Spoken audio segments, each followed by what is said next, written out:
Dear aspirants, welcome back to our channel Competitive Facts Assam. Competitive Facts Assam চেনেলটোৰ মাজলৈ আপোনালোক সকলোকে পুনৰবাৰ স্বাগতম জনাইছো। আজিৰ ভিডিঅ'টিত আমি আলোচনা কৰিম আগষ্ট মাহৰ 8 তাৰিখৰ পৰা 18 তাৰিখৰ ভিতৰ বহুকেইটা গুৰুত্বপূৰ্ণ খবৰ। কিন্তু তাৰ আগতে আপোনালোক সকলোলৈকে এটি অনুৰোধ জনাই থওঁ, আপোনালোকে যদি এতিয়াও আমাৰ চেনেলটো সাবস্ক্ৰাইব কৰা নাই তেনেহলে আমাৰ চেনেলটো সাবস্ক্ৰাইব কৰি ল'ব আৰু ইয়াৰ লগতে কাষত থকা বেল আইকনটো প্ৰেছ কৰি দিব যাতে আমাৰ চেনেলৰ ফিউচাৰ ভিডিঅ'বোৰৰ নটিফিকেশ্যন আপোনালোকে পোনে পোনে লাভ কৰিব পাৰে। আৰু এইখিনিতে এটা সৰু ইনফৰমেশ্যন আপোনালোকক দি থওঁ, আপোনালোকে আমাৰ ভিডিঅ'বোৰৰ PDF ডাউনলোড কৰি ল'ব পাৰিব, কিন্তু তাৰ বাবে আপোনালোকে জইন কৰিব লাগিব আমাৰ টেলিগ্ৰাম চেনেলটো। আৰু এই টেলিগ্ৰাম চেনেলটো জইন কৰিবৰ বাবে ইয়াৰ লিংক ভিডিঅ'টোৰ শেষত ডেছক্ৰিপশ্যন বক্সত দি দিম। আপোনালোকে তাৰ পৰা গৈ আমাৰ চেনেলটোত জইন কৰি PDF সমূহ ডাউনলোড কৰি ল'ব পাৰিব। গতিকে আহক আৰু বেছি পলম নকৰি পোনে পোনে আজিৰ গুৰুত্বপূৰ্ণ কুৱেশ্যন এনচাৰখিনি আলোচনা কৰিবৰ বাবে ভিডিঅ'টোৰ ফাললৈ আগবাঢ়ো। First question is who has been conferred with prestigious Ramanath Bhattacharya Foundation Literary Award for the year 2019. 2019 চনৰ ৰামানাথ ভট্টাচাৰ্য ফাউণ্ডেশ্যন লিটাৰেৰী বঁটা কালৈ আগবঢ়োৱা হৈছে? শুদ্ধ উত্তৰটো হৈছে নীলিম কুমাৰ এণ্ড ৰণজিৎ দাস। নীলিম কুমাৰ ছাৰ অসমৰ বাবে এটি খুব চিৰপৰিচিত নাম, তেখেতক দিয়া হৈছে আৰু তেওঁৰ লগতে দিয়া হৈছে ৰণজিৎ দাস। তেখেত বেংগলী পয়েট হয় ৱেষ্ট বেংগলৰ, গতিকে তেওঁলোক দুইজনলৈকে আমাৰ চেনেলটোৰ ফালৰ পৰা অভিনন্দন জনাম। Question number 2, National Disaster Management Authority NDMA has launched a urban flood early warning system for the first time in which northeastern capital? পোনপ্ৰথমবাৰৰ বাবে নৰ্থ ইষ্টৰ্ণ কোনখন কেপিটেল চিটিত নেশ্যনেল ডিজাষ্টাৰ মেনেজমেণ্ট অথৰিটিয়ে এটা flood early warning system install কৰিছে? ইয়াৰ শুদ্ধ উত্তৰটো হৈছে গুৱাহাটী। আমাৰ অসমৰ গুৱাহাটীত এই চিষ্টেমটো ইনষ্টল কৰিছে, যাৰ জৰিয়তে ফ্লাডৰ অৰ্থাৎ বানপানী অহাৰ আগতে কিছু খবৰ দিব পাৰিব। Question number 3, name the north east entrepreneurs who have been conferred with Mahatma Gandhi National Award 2020. North ইষ্টৰ entrepreneurs কেইগৰাকীৰ নাম কি সুধিছে, যাক মহাত্মা গান্ধী নেশ্যনেল এৱাৰ্ড 2020 সন্মানিত কৰা হৈছে? ইয়াৰ শুদ্ধ উত্তৰটো হৈছে জ্যোতিকা মহন্ত, তেওঁ অসমৰ, এণ্ড ৰেবেকা চেংকিজা চেমা, তেখেত নাগালেণ্ডৰ। আৰু মহাত্মা গান্ধী নেশ্যনেল এৱাৰ্ড কিয় দিয়া হয়? The award honors the exceptional works in the fields of humanity, art and culture, peace and brotherhood. এই বঁটা দিয়া হয় humanity, art and culture, peace আৰু ব্ৰাদাৰহুড এইকেইটা ফিল্ডত খুব ভাল কাম যোনে কৰে সেই ব্যক্তিক এই বঁটা প্ৰতি বছৰে আগবঢ়োৱা হয়। Question number 4, recently who has inaugurated a biomethanation cum electric energy generation plant in Satribari, Guwahati? গুৱাহাটীৰ ছাত্ৰীবাৰীত শেহতীয়াকৈ কোনে এটা বায়োমিথানেশ্যন কাম ইলেক্ট্ৰিক এনাৰ্জি জেনেৰেশ্যন প্লাণ্ট ইনগ্ৰেট কৰিছে? ইয়াৰ শুদ্ধ উত্তৰটো হৈছে সিদ্ধাৰ্থ ভট্টাচাৰ্য। সিদ্ধাৰ্থ ভট্টাচাৰ্য ছাৰ আমি সকলোৱে চিনি পাওঁ, তেখেত কোন হয়? তেখেত গুৱাহাটী ডেভেলপমেণ্ট ডিপাৰ্টমেণ্টৰ মিনিষ্টাৰ হয়। এই প্লাণ্টটোৰ জৰিয়তে কি কৰিব পৰা যাব? The plant will help to convert bio' waste into energy in the form of biogas which can be use to generate clean electricity. এই প্লাণ্টটোৰ জৰিয়তে অৰ্গেনিক ৱেষ্টক এনাৰ্জিত কনভাৰ্ট কৰিব পৰা যাব, বায়'গেছৰ এনাৰ্জিত, আৰু যাৰ জৰিয়তে আমি ক্লিন ইলেক্ট্ৰিচিটি প্ৰডিউচ কৰিব পাৰিম। Question number 5, who is known as the father of library science in India? ভাৰতৰ লাইব্ৰেৰী চায়েন্সৰ ফাদাৰ বুলি কাক জনা যায়? ইয়াৰ উত্তৰটো হৈছে চিয়ালি ৰামামিত্ৰ ৰংগনাথন, তেখেতক SR ৰংগনাথন বুলিও জনা যায়। এই কুৱেশ্যনটো আমি কিয় ইনক্লুড কৰিছোঁ? কাৰণ 12 August is celebrated as National Librarians Day in India. 12 আগষ্ট তাৰিখে ভাৰতত নেশ্যনেল লাইব্ৰেৰিয়ানছ ডে হিচাপে পালন কৰা হয়। Question number 6, which oil refinery of Assam has recently launched is paperless office solution for end to end digitisation of its procurement cycle? অসমস্থিত কোনটো oil ৰিফাইনেৰীয়ে, কোনটো শোধনাগাৰে শেহতীয়াকৈ পেপাৰলেছ অফিচ সলিউশ্যন লঞ্চ কৰিছে? কিয় কৰিছে? তেওঁলোকৰ প্ৰকিউৰমেণ্ট চাইকেলক সম্পূৰ্ণ ডিজিটাইজ কৰিবৰ বাবে।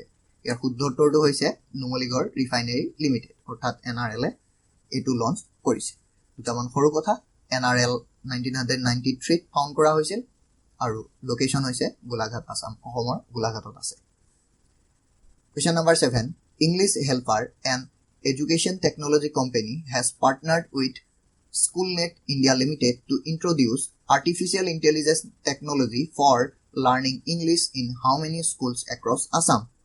English Helper নামৰ এডুকেশ্যন টেকনলজি কোম্পানীটোৱে শেহতীয়াকৈ SchoolNet India Limited নামৰ কোম্পানীটোৰ সৈতে টাই আপ কৰিছে কিহৰ কাৰণে কৰিছে আৰ্টিফিচিয়েল টেকনলজি ইংলিছ শিকিবৰ বাবে আৰ্টিফিচিয়েল টেকনলজি তেওঁলোকে ইউজ কৰিব আৰু এই প্ৰগ্ৰামটো অসমত তেওঁলোকে ইমপ্লিমেন্ট কৰিব বিচাৰিছে আৰু অসমৰ কিমানখন স্কুলত তেওঁলোকে এই প্ৰগ্ৰামটো ইমপ্লিমেন্ট কৰিব ইয়াৰ শুদ্ধ উত্তৰটো হৈছে 1000 schools across 25 districts of Assam অসমৰ 25খন ডিস্ট্ৰিক্টক সামৰি প্ৰায় 1000খন স্কুলত তেওঁলোকৰ এই প্ৰগ্ৰামটো ইমপ্লিমেন্ট কৰিব Question number 8. Recently, an Assamese weekly newspaper has completed its 66 years of circulation. What is the name of the newspaper? অসমৰ এখন সাপ্তাহিক বাতৰি কাকতে শেহতীয়াকৈ তেওঁলোকৰ 66 বছৰ সম্পূৰ্ণ কৰিছে সেই বাতৰি কাকতখনৰ নাম কি বুলি খুলিছে ইয়াৰ শুদ্ধ উত্তৰটো হৈছে অসমবাণী অসমবাণী অসমৰ ৰাইজৰ বাবে এটা খুব চিৰপৰিচিত নাম এখন খুব ফেমাস সাপ্তাহিক বাতৰি কাকত Question number 9. Union Ministry of Environment, Forest and Climate Change has selected which northeastern capital for implementation of Nagar Van Yojana. Nagar Van Yojana implement কৰিবৰ বাবে Union Ministry of Environment নৰ্থইষ্টৰ কোনখন কেপিটেলক সিলেক্ট কৰিছে ইয়াৰ শুদ্ধ উত্তৰটো হৈছে ইটানগৰ ইটানগৰ আমি সকলোৱে জানো অৰুণাচল প্ৰদেশৰ কেপিটেল হয় ইটানগৰক সিলেক্ট কৰিছে Nagar Van Yojana নো কি হয় দুটামান কথা জানিলো আহকচোন The aim of Nagar Van Yojana is to develop 200 urban forests across the city in the next 5 years. অহা 5 বছৰত ভাৰতৰ 200খন urban forest গঢ়ি তোলাৰ পৰিকল্পনা হৈছে Nagar Van Yojana. এটো কেতিয়া লঞ্চ কৰিছিল 2020 চনৰ বিশ্ব পৰিৱেশ দিৱসৰ দিনা লঞ্চ কৰা হৈছিল। এটা সৰু কথা আমাৰ এনভাইৰনমেন্ট মিনিষ্টাৰ কোন হয় তেখেত হৈছে প্ৰকাশ জাভ্ৰেকাৰ স্যাৰ। স্যাৰৰ ফটো আপোনালোকে স্ক্ৰিনত দেখিব পাৰিছে। Question number 10. World Bank has sanctioned rupees 352 crore for the upgradation of health infrastructure facilities in which Indian state?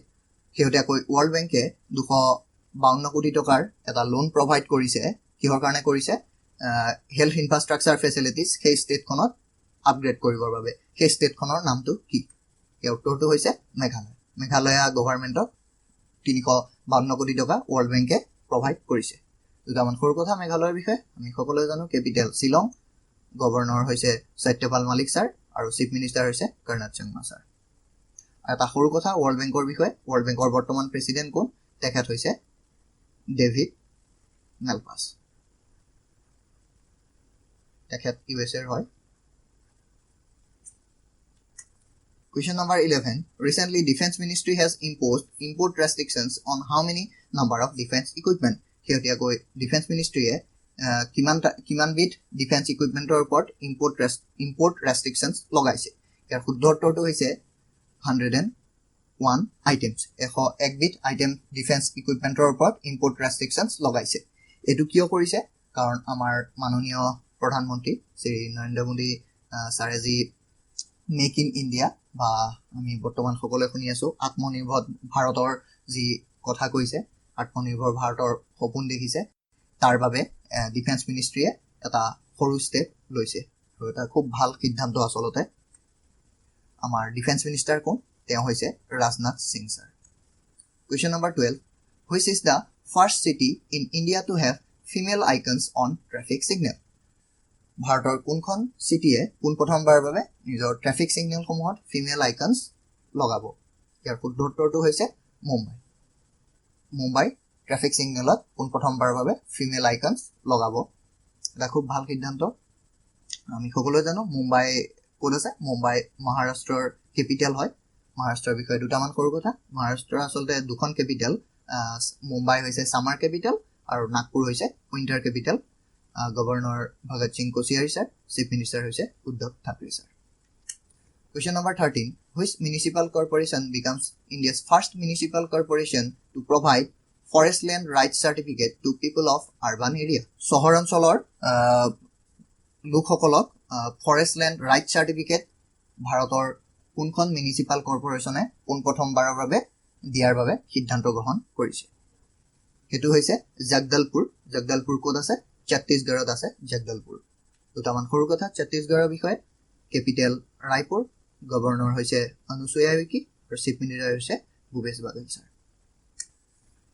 Question number 14 Which state cabinet has approved a policy on reservation of seats for women in village employment council Village Employment Councilত মহিলাসকলৰ বাবে seat সংৰক্ষিত কৰিবৰ বাবে কোনখন ষ্টেটৰ কেবিনেটে হেউটিয়াকৈ এখন policy approve কৰিছে ইয়াৰ শুদ্ধ উত্তৰটো হৈছে মেঘালয়া ষ্টেট কেবিনেটে এটা খুব ভাল সিদ্ধান্ত লৈছে মহিলাসকলৰ বাবে প্ৰায় 50% সিট সংৰক্ষণ কৰিব ইয়াৰ জৰিয়তে Question number 15 Which state government has tied up with Google to provide online education to students in the state ভাৰতৰ কোনখন ৰাজ্যই তেওঁলোকৰ শিক্ষাৰ্থীসকলক অনলাইন এডুকেশ্যন দিবৰ বাবে গুগলৰ সৈতে টাই আপ কৰিছে ইয়াৰ শুদ্ধ উত্তৰটো হৈছে মহাৰাষ্ট্ৰ ষ্টেট গভৰ্ণমেণ্টে এইটো ষ্টেপ লৈছে এইখিনিতে আপোনালোকলৈ এটি সৰু অনুৰোধ আপোনালোকে যদি আমাৰ ভিডিঅ'টো চাই ভাল পায় তেনেহ'লে আমাৰ ভিডিঅ'টিত